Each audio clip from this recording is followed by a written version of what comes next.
اور خود دیوار سے ٹیک لگا کر جھولے کا منظر دیکھنے لگی۔ برآمدے کے کونے پر نیچے لگے پیڑ کا سرا پہنچ رہا تھا اور سایہ تھا، پتوں سے لدی شاخیں برآمدے میں جھک کر آ رہی تھیں۔ وہاں سے مایا، بدر اور پیپل کے درخت کے ساتھ بندھا جھولا شاخوں کے بیچ جھروکے سے نظر آ رہا تھا۔ زہرا اسی طرح بدر کو دیکھنے لگی۔ اس نے درمیان سے پتے نہیں ہٹائے، درمیان میں بہت کچھ آ گیا تھا، اور وہ کیا کیا ہٹاتی۔ ادھر کیا دیکھ رہی ہے زہرا؟ چاچی چاول صاف کرتی سر جھکائے بولی تو اس نے گردن پھیر کر چاچی کو دیکھا، پھر کچھ بتانے کے لیے اب لب کھولے مگر رک گئی۔ چاچی سر جھکائے بیٹھی تھی اور دلان کو نہیں دیکھ رہی تھی۔ وہ یہ منظر پہلے ہی دیکھ چکی تھیں۔ کب آئی یہ؟ ابھی تھوڑی دیر ہوئی، چاچی عام سے لہجے میں کہہ کر چاول سے کنکر چنتی رہیں۔ اور کیوں آئی ہے یہ ادھر؟ دور وہ ریلنگ کی جانب رخ موڑ کر چاچی کی طرف چہرہ کر کے کھڑی ہو گئی۔ چاچی نے سر جھکایا۔ اب زہرا کی پشت پر چاچی کو صرف شاخیں دکھائی دے رہی تھی۔ مایا، بدر اور جھولا چھپ گیا تھا۔ کوئی کام ہوگا اسے بدر سے؟ بہت دیر بعد چاچی بولی۔ بدر کب سے راجپوتوں کے کام کرنے لگ گیا؟ وہ چہک کر بولی، وہ راجپوت نہیں ہے میری دھی، وہ فرنگی ہے۔ بدر کو تو فرنگی کبھی اچھے نہیں لگے۔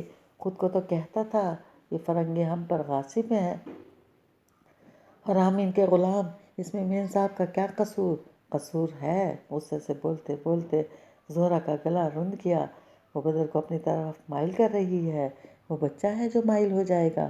بچے مائل نہیں ہوتے چاچی، جوان مرد ہو جاتے ہیں۔ نی جھلی، تو اس کو نظر انداز کر، وہ کون سا ہمیشہ کے لیے یہاں آئی ہے۔ چاچی پرسکون ہو گئی اور چاول سے کنکر چننے لگی۔ وہ جلدی انگلستان واپس چلی جائے گی؟ نہیں چاچی، وہ بدر کو لے کر ہی انگلستان جائے گی۔ کیا انگلستان میں مرد ختم ہو گئے ہیں جو وہ ہندوستانی ساتھ لے کر جائے گی؟ شیکھر بھی تو ہندوستانی مرد تھا۔ زہرا کے پاس ہر بات کا جواب تھا۔ شیکھر کی اور بات تھی دھی، وہ ہندو تھا اور بدر مسلمان ہے۔ یہ ہندو ہے، نہیں یہ عیسائی ہے، مجھے بدر نے خود بتایا تھا۔ جانے دے زہرا، تو بھی کس کا غم کرتی ہے؟ یہ گھر بسانے والی عورت نہیں ہے، یہ اور طرح کی عورت ہے۔ تیری چاچی نے بھی دنیا دیکھ رکھی ہے، اس کے ناز و انداز غور سے دیکھ، محبت کے چکر میں پڑنے والی نہیں۔ زہرا نے پلٹ کر نیچے دالان کو دیکھا۔ پیپل کے ساتھ بندھا ہولے ہولے ہلتا جھولا خالی پڑا تھا۔ بدر اکیلا اس کے ساتھ کھڑا، جیسے کچھ سوچ رہا تھا۔ وہ چلی گئی چاچی؟ زہرا نے اطمینان سے گہری سانس خارج کی، دل کو جیسے ڈھیروں سکون ملا تھا۔ اور پھر سکون کے ساتھ وہ واپس چاچی کی جانب مڑی، اور تب اس نے دیکھا مایا سامنے چوکھٹ میں کھڑی تھی۔ زہرا کا دل دھک سے رہ گیا۔ وہ کیا اور کتنا سن چکی تھی؟ اس نے شرمندگی سے نظر مایا پر ڈالی۔ اس کا چہرہ ہمیشہ کی طرح سپاٹ سا مسکراتا تھا۔ زہرا کچھ اندازہ نہ کر پائی۔ چاچی بھی اس قدر شرمندگی سے مایا کو دیکھ رہی تھیں۔ چاولوں کا تھال اس نے کپ کا نیچے رکھ دیا تھا۔ وہ آہستہ آہستہ چلتی زہرا کے قریب آئی اور اس کے بالکل مقابل رک گئی۔ دونوں خاموشی سے ایک دوسرے کی آنکھوں میں دیکھ رہی تھیں۔ نیچے جھولے کے ساتھ کھڑے بدن نے اوپر گردن اٹھا کر دیکھا۔ پیپل کے پیڑ کے اوپری شاخوں کے پار اسے ریلنگ دکھائی دے رہی تھی۔ وہاں برآمدے میں دو لڑکیاں کھڑی تھیں، ایک سیاہ شلوار قمیض اور رنگدار پراندے والی زہرا بطول، اور اس کے سامنے سفید اسکرٹ بلاؤز اور سنہری بالوں والی مایا فرنانڈیز۔ سیکنڈ کے 1000ویں حصے میں اس نے ان دونوں کے چہروں کا موازنہ کیا۔ تیل لگے بالوں کا پراندہ بنائے چہرے پر چند جھولتی لٹوں والا گندمی چہرہ، اور دوسرا سنہری آنکھوں والا چہرہ جس پہ ہیٹ کے چھجے سے جالی دار نقاب گر رہا تھا۔ یہ سامنے کی بات تھی کہ زہرا زیادہ خوبصورت تھی، اور یہ بھی سامنے کی بات تھی کہ اس فرنگی لڑکی میں کوئی ایسا طلسم ضرور تھا جس کے سامنے بیلی راجپوتا کی سب سے سندر لڑکی دکھائی نہیں دیتی تھی۔ جب وہ کسی جگہ ہوتی تو بس وہی وہاں ہوتی تھی، باقی ہر فرد، ہر ذی نفس پس منظر میں چلا جاتا تھا۔ وہ راج کرنے کے لیے پیدا ہوئی تھی، اسے دیکھ کر یہی لگتا تھا۔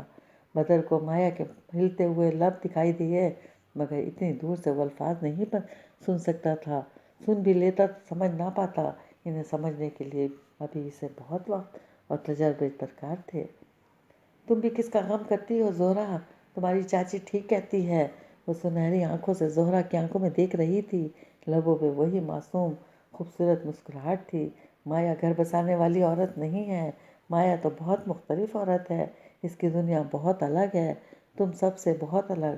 زہرہ پلک جھپکے بغیر اس کی سنہری آنکھوں میں دیکھے گئی۔ مایا کسی کو اپنی طرف مائل نہیں کرتی، متوجہ نہیں کرتی، کھینچتی نہیں ہے، لوگ خود ہی کھینچے چلے آتے ہیں۔ وہ مایا کے ساتھ چلنا چاہتے ہیں، مایا کا ہاتھ تھامنا چاہتے ہیں، مایا انہیں اپنے ساتھ چلنے دیتی ہے، مگر ان کا ہاتھ کبھی نہیں تھامتی۔ ہاتھ تھامے گی تو جب بچھڑیں گے تو ان کا دل ٹوٹ جائے گا، اور مایا دل توڑنے ہندوستان نہیں آئی، وہ لوگوں کو اپنے ساتھ اپنے راستے پر چلنے دیتی ہے۔ تم برا مت مانو، آخر کتنی دیر وہ اس انجان راستے پر چلتے رہیں گے، کب تک اس کے قدم سے قدم ملاتے رہیں گے؟ مایا کا راستہ تو بہت الگ ہے، بہت جدا ہے، وہ کتنی ہی دور اس کے ساتھ کیوں نہ چل لیں، بس کیا فرق پڑ جائے گا؟ مایا تو ایک دن اس راستے پہ چلتے چلتے اڑنے لگے گی، تب وہ کیا کریں گے؟ اڑنے کے لیے پر کہاں سے لائیں گے؟ مایا نے جب ہاتھ نہیں تھاما تو پر کیسے دے گی؟ زہرہ چپ چاپ اسے سنے گئی، اس کے پاس کہنے کو کچھ نہیں تھا، وہ ٹھیک کہتی تھی، وہ کسی کو مائل نہیں کرتی، لوگ خود ہی کچی ڈور سے کھینچے چلے آتے ہیں۔ آج بہت دنوں بعد زہرہ کو مایا بری نہیں لگی تھی، اس کو اس سے نفرت، رقابت اور حسد محسوس نہیں ہوا تھا۔ آج پہلی دفعہ اسے وہ بے ضرر لگی تھی، اور اسی طرح گم سم سی سفید جالی کے پیچھے موجود مومی چہرے کو دیکھے گئی۔ پر کیا فرق پڑتا ہے؟ اگر وہ زہرہ سے زیادہ حسین نہیں تھی تو وہ تو ساحرہ تھی، اور زہرہ کو سحر کرنا کہاں آتا تھا؟ تم بھی کس کا غم کرتی ہو زہرہ؟ وہ مسکرائی اور پھر پلٹ کر واپس سیڑھیاں اتر گئی۔ اس کی لمبی اسکرٹ زیروں پہ اس کے پیچھے پھسلتی گئی۔ زہرہ پتھر کا بت بنی گم سم سیڑھیوں کے پار پڑے پردے کو ہلتا دیکھتی رہی۔ وہ نیچے آئی تو بدر اس کے انتظار میں کھڑا تھا۔ وہ بے نیازی سے انداز میں جھولے پر بیٹھ گئی، جھولا آگے پیچھے ہولے ہولے جھولنے لگا۔ مایا، بدر نے اسے پکارا۔ وہ مڑے بنا بے نیازی سے کیاریوں کو دیکھتی رہی۔ مل لی زہرہ سے؟ اس نے جواب نہیں دیا، بس یوں ہی پھولوں کو دیکھے گئی۔ وہ اسی طرح منتظر سا جھولے کی رسی تھامے کھڑا رہا۔ پیپل کی اوپری شاخوں کے آس پاس زہرہ اسی طرح کھوئی کھوئی سی دونوں کو دیکھ رہی تھی۔ بہار آ گئی ہے، پھول بہت شاندار لگتے ہیں تمہاری بیلی راجپوتہ میں۔ پھر اس نے چہرہ موڑا۔ تمہاری کزن زہرہ، بدر نے سوالیہ نگاہوں سے اسے دیکھا۔ شی از ان ود یو؟ ہوں، وہ مسکراتی نگاہوں کے ساتھ پوچھ رہی تھی۔ معلوم نہیں، نشانے اچکاتا ہوا انجان بن گیا۔ مایا ہنس پڑی۔ اداکاری مت کرو۔ کیا اس نے پھر بے خبری دکھائی؟ وہ جھولے سے اٹھ کھڑی ہوئی اور چہرہ اس کے بالکل سامنے لے آئی۔ کم از کم میرے سامنے اداکاری نہ کرو، میں تو لندن۔ ایک دم بولتے ہوئے خاموش ہو گئی۔ بدر نے ادھورے فقرے پہ دھیان نہیں دیا۔ صحیح، وہ گہری سانس لے کر رہ گئی۔ خیر، میں کچھ کہہ رہا تھا۔ کب؟ اب تم انجان بن رہی ہو، تم بہت کچھ کہتے ہو، میں کس کس کا حساب رکھوں؟ بدر نے کچھ کہنا چاہا، پھر جیسے ارادہ بدل کر بولا، ابھی زہرہ کو دیکھ کر ملنے چلے جانے سے پہلے میں تم سے پوچھ رہا تھا، تم اس روز رات کو شیکھر، میرا مطلب ہے، سمبل کا وہ وضاحت کرنے لگا، مگر وہ برا مان گئی تھی۔ تم کیوں سمجھتے ہو شیکھر ایسا کر سکتا ہے؟ وہ کوئی بھی ہو سکتا ہے۔ جب تک میں اس چوغا پوش کو اپنے سامنے نہیں دیکھ لیتی، مجھے یقین نہیں آئے گا کہ وہ شیکھر ہی ہے۔ تم نے اس روز اسے اپنے سامنے دیکھا تھا، میں وثوق سے نہیں کہہ سکتی کہ وہ چوغا پوش ہی تھا۔ ہو سکتا ہے وہ کوئی ملازم وغیرہ ہو جو رات کو کسی کام سے گودام کی طرف جا رہا ہو۔ آدھی رات میں ملازم کا گودام میں کیا کام؟ شام کے بعد نوکر وغیرہ اپنے اپنے گھروں کو چلے جاتے ہیں۔ اتنی رات گئے کوئی حویلی کا پھر وہی۔ بہرحال جب تک ثابت نہیں ہو جاتا وہ کون ہے، تب تک اسے شیکھر نہیں کہوں گی۔ مایا کا لہجہ ٹھوس تھا اور حتمی تھا۔ بدر بے ساختہ مسکرا دیا۔ اتنی محبت ہے تمہیں اس سے؟ وہ دھیمے سے مسکرا دی۔ تم کیوں جلتے ہو؟ میں کیوں جلوں گا؟ وہ پھر سے انجان بن گیا، جیسے میں نہیں جانتی۔ کیا؟ وہ چونکا۔ بھرم رہنے دو، اسے مت توڑنا۔ وہ مبہم سا مسکرائی، پھر کچھ سوچ کر بولی، وہ اس رات گودام میں گیا تھا، آؤ چل کر گودام دیکھ کر آتے ہیں۔ کیا مطلب؟ وہ واقعی نہیں سمجھا تھا۔ میرے ساتھ حویلی چلو، دیکھتے ہیں وہ گودام میں کیا ہے۔ جگہ دیکھ کر ہی علم ہو جائے گا کہ آج کل وہ کس طرح استعمال ہو رہا ہے، مگر میں راجپوتوں کی حویلی نہیں جاتا، آج تم جاؤ گے۔ وہ جواب سنے بغیر حکم صادر کر چکی تھی اور پھر بدر کو اس کے ساتھ چلنا پڑا۔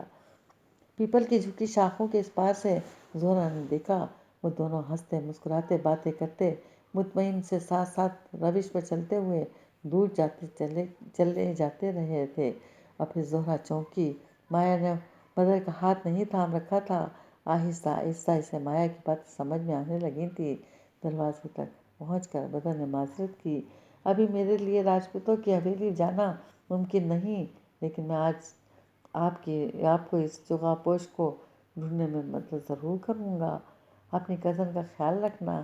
جاتے سمے کہے گئے اس کے الفاظ وہ بعد میں کافی دیر غور کرتا رہا تھا۔